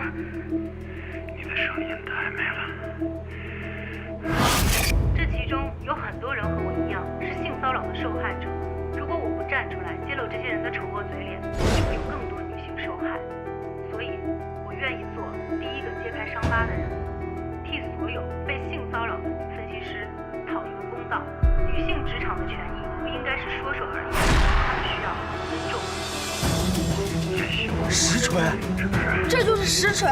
一实锤下去，已经转发2千评论3000了。不行，我必须马上给老大打电话！放开我！哎，告诉魏总还在涨。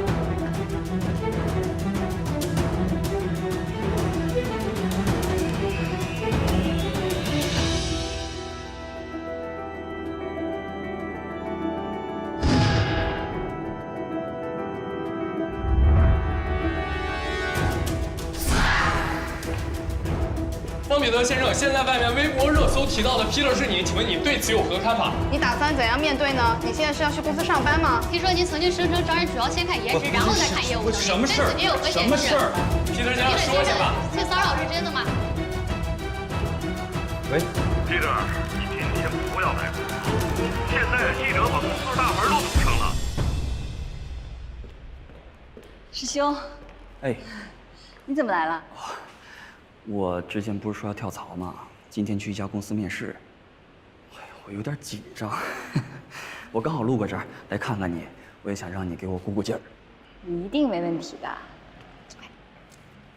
幸运小唐，加油！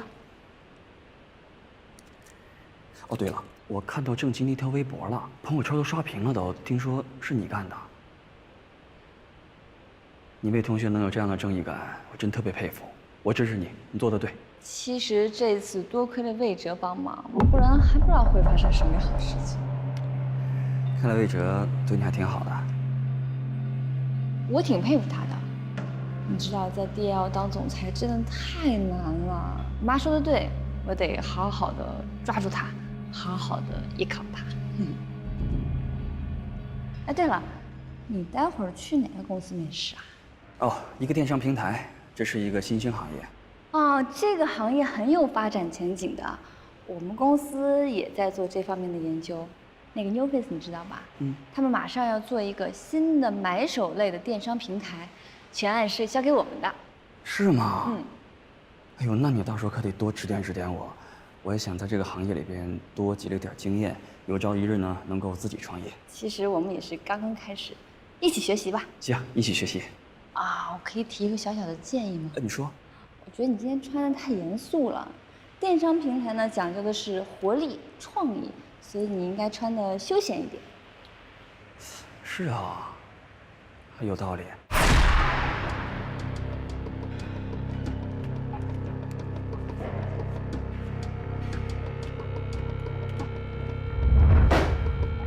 我从一开始就知道这个女人不是个省油的灯。本来就不应该把她叫过来。你看她现在把事情闹得这么大。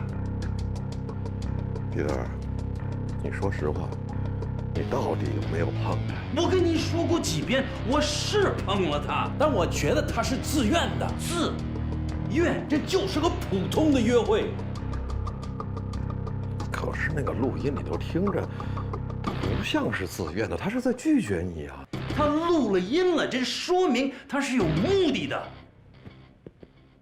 哎呀，这事儿吧，要不这几天呢，你就先别来公司了，门口围着一堆记者的，你先去酒店多待几天。我怎么可能待在酒店？这儿那么多工作，过几天我还得去深圳。你开玩笑？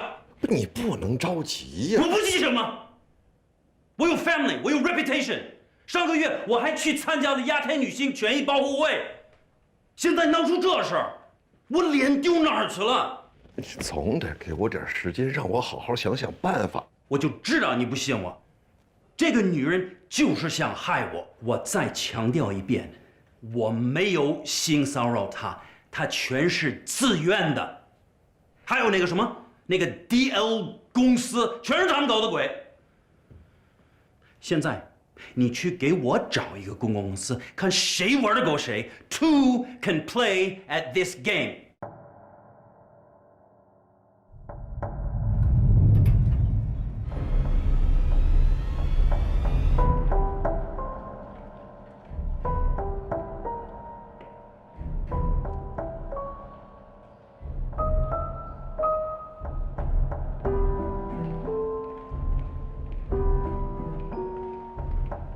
其实说是叫你过来面试，无非就是见个面，随便聊聊。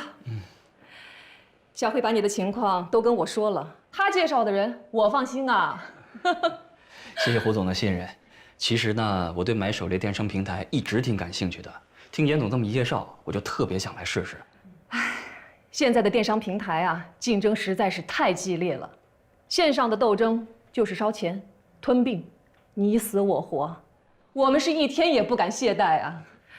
这不，再过几天又有一家买手类电商要上线了，所以我们非常的需要像您这样又年轻又有市场经验的人才加入到我们的行列，和我们并肩作战。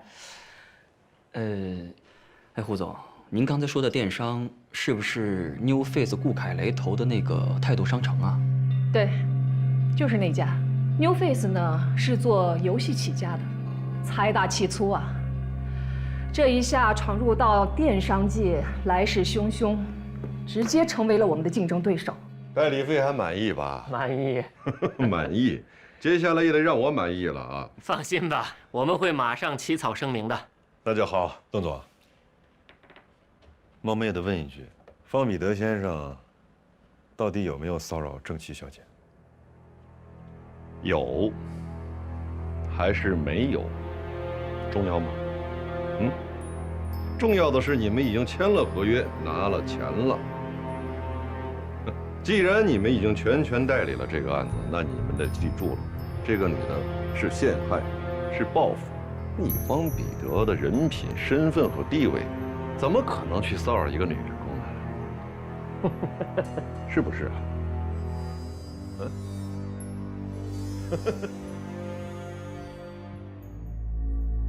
啊？我已经和 HR 打过招呼了，他们会优先办理你的入职手续。那么你看，什么时候可以来正式上班呢？胡总是这样啊。飞扬集团那边呢，我还有一些交接手续没有办完，可能还需要一些时间。我是这么想的，就算走了也好聚好散，别给老东家添太多麻烦。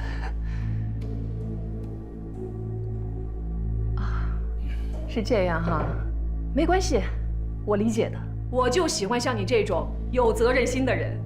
总之，我们君来家选的大门已经打开了，就等你来喽。谢谢胡总，谢谢胡总，我也希望早日加入你们君来家选这个大家庭。这是 CEA 官方微博刚刚发布的关于郑琪女士与 CEA 资本劳资纠纷的声明。1. 郑琪女士因半年业绩考核不达标，按公司规定解除合同，公司提前1个月通知，并给予 N+2倍的补偿金。以上行为符合国家法律和公司规程。第2，郑琪女士在网络上发布的长篇微博文章，著名投行创始合伙人性骚扰女下属，女下属不从，反被辞退，其内容严重不符合事实，对 CEA 公司和方彼得先生个人造成了极其严重的负面影响。我们公司将保留对郑琪女士采取法律措施的权利。第3，对于在网上大肆传播不实谣言的某些个人和公司，我们公司也将保留采取法律措施的权利。怎么看？这篇声明还真是简单粗暴。1，他们认为这是劳资纠纷，他们没做错。2，郑琪在诽谤，他们没有性骚扰，他们准备起诉郑琪。3，他们认为我们 DL 在传谣，也准备起诉我们。与其说这篇声明是发给全网的，不如说是专门发给我们看的。咱们怎么分析？路易斯，再去把郑琪请来。吴总这个人啊，特别相信眼缘儿。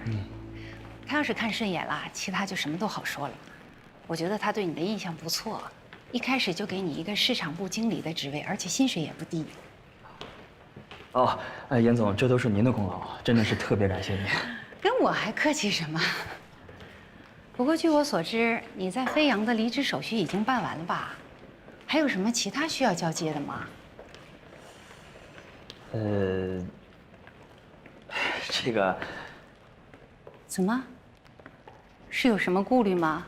还是有更好的公司想挖你？你想对比一下？哦不，严总，你千万别误会啊。我刚才跟胡总说的都是真话。我特别看好俊来嘉选的前景，为此呢，我也做了很多功课。但是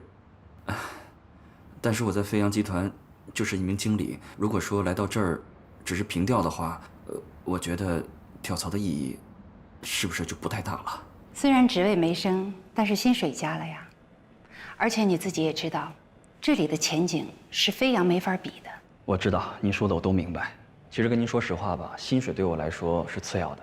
我之所以想离开飞扬集团，也想寻求一个更大的平台和发展空间，所以呢，我选择了俊来嘉选。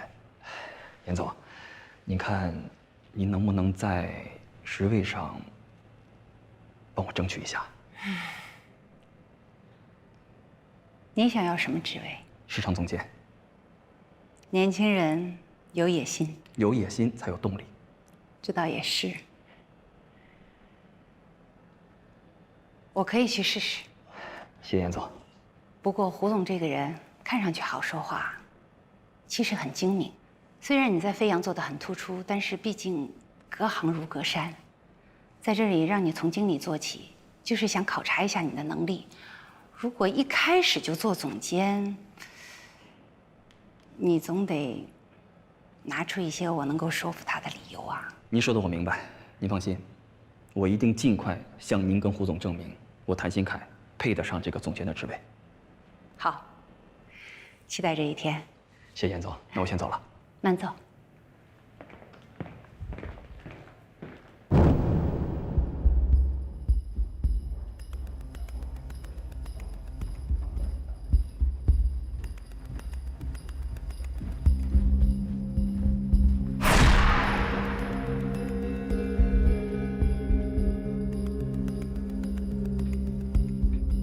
可以了。咱们开始吧。方彼得也性骚扰过别人吗？我不知道。错，你知道。可是如果我说我知道，别人会不会觉得，那你为什么要跟他单独相处？你只是听说他有这样的情况啊，而且他是你老板，你不能拒绝他。那你看我这么说行不行？我只是听说他有这方面的问题，但是他是我老板，在一切都没有发生之前，我没有理由去躲着他。正确。深夜接到方彼得的电话，约你吃夜宵，你没有觉得不妥吗？当时是觉得不妥。那你为什么还要答应他？我说了，他是我老板啊。据我所知，你们投行经常加班，所以一起出来吃宵夜的机会应该很多吧？挺多的。那他叫你出来吃宵夜很正常啊，不是吗？是挺正常的。那你就不应该觉得不妥。那我这么说，我接到他给我来的电话，并没有觉得有什么不妥，因为我们经常加班到深夜，一起吃宵夜的。正确。那你是从什么时候开始觉得不对了？我们一起回酒店，他让我回他的房间。那么晚了，你为什么会同意去他的房间？我再说一遍，他是我老板，而且他只是说让我去他房间喝一杯。我想，那就喝一杯，毕竟不太想不给他面子。挺好的，实事求是嘛。说的太无懈可击，感觉像是设计过的。其实不光是觉得不给他面子，怕他不高兴，还有一点就是，他比我大那么多，而且我刚调给他做助理没有多长时间，我们并不熟。我想，他不至于对我做出那样的事情。没想到。你向公司申诉了吗？申诉了，他们对我置之不理，还要解雇我。他们说解雇你是因为你业绩不好。欲加之罪，何患无辞？我们一个项目的进展都是半年到1年，我的项目都还没有结束，业绩都没出来，而且打分都是老板打的，根本没有评定标准。挺好的，按你刚才说的再录一遍。你好，请问一下，这件事情已经发生1个多月了，当时你没有说，现在为什么要站出来了呢？那件事情之后，我一直很害怕，我以为一直躲着他，这事儿就算过去了。没想到，公司突然劝我辞职，我向公司提出申诉，他们非但不理，还以我业绩不好为名，直接把我辞退了。我觉得这对我很不公平，所以现在才决定把这件事情说出来。那么晚和一个男人去酒店，你不觉得有什么不妥吗？我们这一行加班熬夜是常态，有时候经常很晚了，大家会约着一起去喝一杯。而且他是我老板，我从来没有想过他会对我有什么企图。能明确说一下方彼得一共对您性骚扰过几次？各位媒体朋友，整个事情的来龙去脉，我相信大家已经非常清楚。这个发布会是我们办的唯一一次发布会，以后不会有第二次，所以希望大家能够高抬贵手，不要再反复的询问和采访郑琦，更不要去打扰他的家人和朋友。还有就是希望大家在写稿的时候能够明确一点，这不是一起娱乐事件。谢谢大家。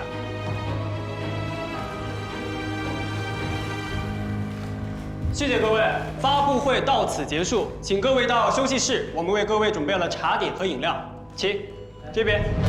这不是一个孤立的个案，这是一起严重的社会事件。其实，受害人不仅仅是郑琦，也包括 CEA 办公楼里的女分析师们，还有我们的同事、朋友、家人，甚至电视机前的你，都有可能或者曾经遇到过类似的骚扰。像 CEA 资本这样的跨国企业，发生性骚扰事件绝不是个案。为什么大多数当事人选择沉默和忍气吞声？为什么当受害人里有第一个人站出来提出诉讼时， CEA 资本敢用一纸辞退通知来解决问题？谁给他们的胆量？现在郑琦站出来揭露真相，我代表本台和妇联对他的勇气表示支持。女性朋友们可能知道，最近在美国发起了一场声势浩大的 Me Too， 也就是我也是的运动，得到了全世界妇女的响应。如果你在职场或者公共场合遇到了性骚扰行为，请你勇敢地站出来，举报揭发他们。本节目和世妇联权益保障部联合开通了举报热线400-521-9999，我们随时准备帮助你，捍卫你的权利。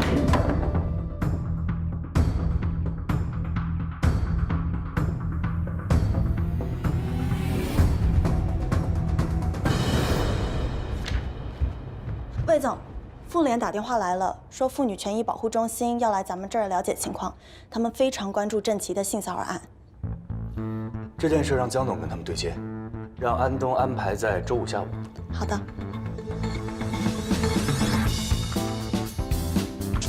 下周3之前江总的采访真的都约满了，只有周5下午有时间。周5下午不行。怎么了？你还得安排时间让江总与妇女权益保护中心的人谈事儿。什么情况啊？魏总让你安排的。OK。喂，现在周5下午也不行了。目前来看，整个性骚扰事件已经达到热度顶峰，短短几天，全网信息量高达162.5万条。本月头10大社会热点事件里，后9条的全网信息量加在一起，还要比这件事情少20万条。哇，这么高呀！必须的呀！我说了，你一定会火遍全网的。你看，先让你喜欢。江总，现在就看 CEA 的公关部门如何回应。他们应该是请了新的公关公司，否则写不出那天那篇声明。喂，你好。请问是郑琦吗？哦，是的，您是哪位？啊，您好，我是东都周刊的特约记者焦涵。东都周刊的记者。我们来处理。喂，你好，我是郑琦的公关顾问，有什么问题请问我。公关顾问，是这样，我们想就郑琦被性骚扰的这件事情发一篇特稿。哦，发特稿啊？挂，媒体统一回复。不好意思，我这边有个电话进来，稍后回复您好吗？拜拜。把你所有的私人社交账号和密码写在这里，这个是你的新手机。这个手机号码除了我们，你只能告诉你最亲近的家人。最近你不可以跟外界联系，由我们来跟媒体统一打交道。好的。微博什么 Instagram 账号你都写出来。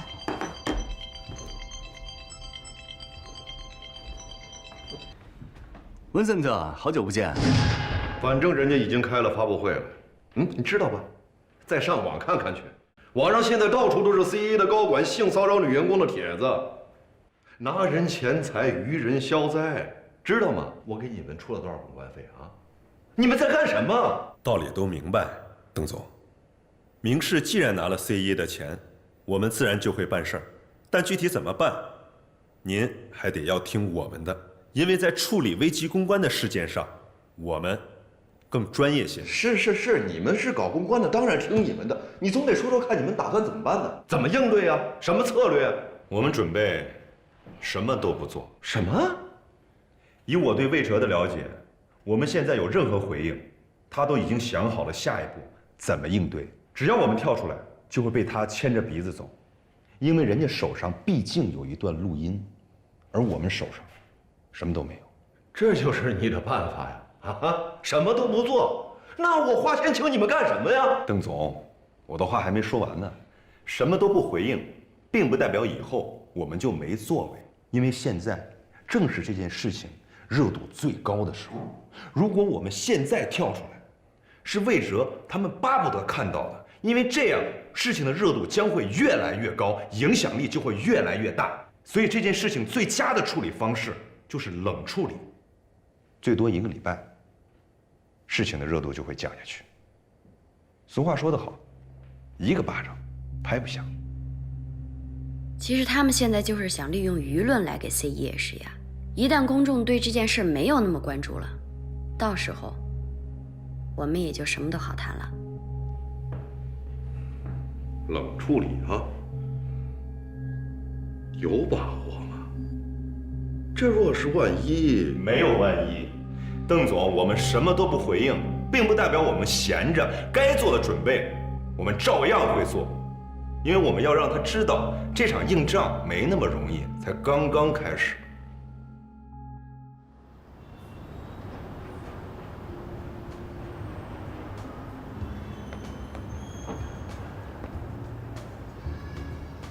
Vincent， 怎么突然急着要来见我呀？你这么有魅力，想你了呗。别开玩笑。什么事儿啊？你现在火了。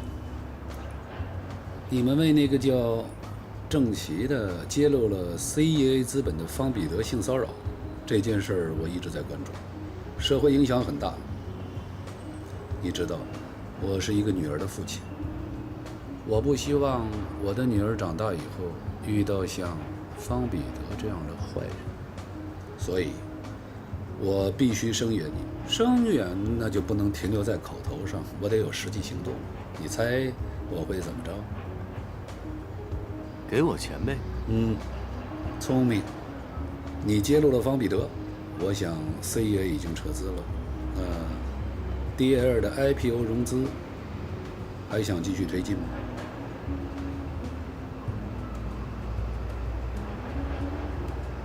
当然想。很好，给我一个机会，给第一资本一个机会，相信我们会全力以赴。Vincent， 在我的印象里，第一资本可不是什么慈善机构。你到底是要支持我们 DL， 还是要报复 CEA？ 魏哲，你的老毛病就是不改，什么事都要一针见血的，在商言商嘛，说白了就没意思了。你知道的 ，CEA 挖过我们多少次墙角，现在我终于有机会了，我也想挖一次他们的墙角，不可以吗？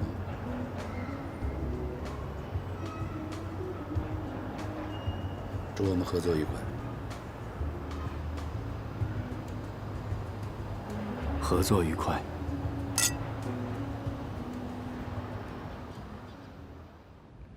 这个会议是我提出召开的，感谢大家赏脸参加。我主要讲2件事。艾米，以下的内容都记在会议记录里，作为警示，下不为例。上次因为郑琦的案子，我说了一些很冲动、很不负责任的话，我觉得我应该向大家道歉。但是我的本意是希望我们能够团结。DL 走到今天这一步很不容易，在座的每一位都付出了很多心血，所以我不希望咱们因为这么一点点小事闹得大家四分五裂的。我来 DL， 我是希望能跟在座的每一位去开拓我们公司的美好的未来。请你们相信我的诚意。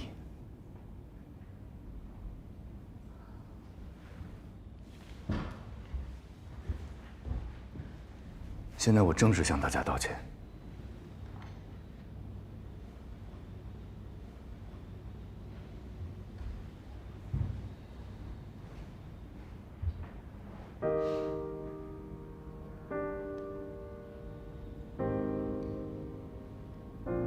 魏哲说的对，我们现在最重要的是团结，不能没等敌人打进来，我们自己先瓦解了。不过我也重申一点，江远鹏江总永远是我职业的领路人，滴水之恩，涌泉相报，我永远都不会背叛他。我也希望这是我最后一次表明这个态度。魏哲，我接受你的道歉。谢谢。我也替我爸爸谢谢你。谢谢大家。在这里，我为我之前的任性跟大家道歉。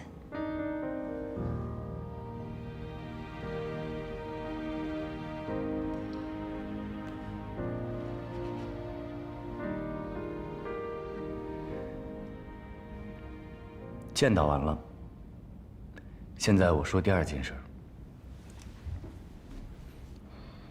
跟大家宣布一个消息：第一资本已经正式提出要入资 DL。温森特已经找我聊过了，他表示要支持我们继续推进 IPO， 而且投资额度大，条件优厚。之前怎么没跟我说啊？你帮别人写微博也没跟我说呀。第一资本在这个时候提出注资，难道就没有其他条件吗？当然有，条件就是我们必须打好和 CEA 的这一仗。没有什么其他的要求了？没有了。第一资本和 CEA 是死对头，敌人的敌人就是朋友，从道理上、逻辑上都说得过去。那也就是说，要想让第一资本注资，我们 DL 就必须要接郑琦的案子。是的。就我个人而言，我还是不能认同江总之前的做法。你太冲动了，无论发生什么事情，个人的情感永远不能凌驾于公司的利益之上。事情已经发展到现在这个状况，无论是复杂的社会因素，还是第一资本的进入，我都觉得我们有必要重新讨论一下这件事情。我自己也是女性，对于 CA 的做法，我非常的痛恨，所以我觉得 DL 应该全面接手郑琦的 case， 不仅要接，而且要做得漂亮。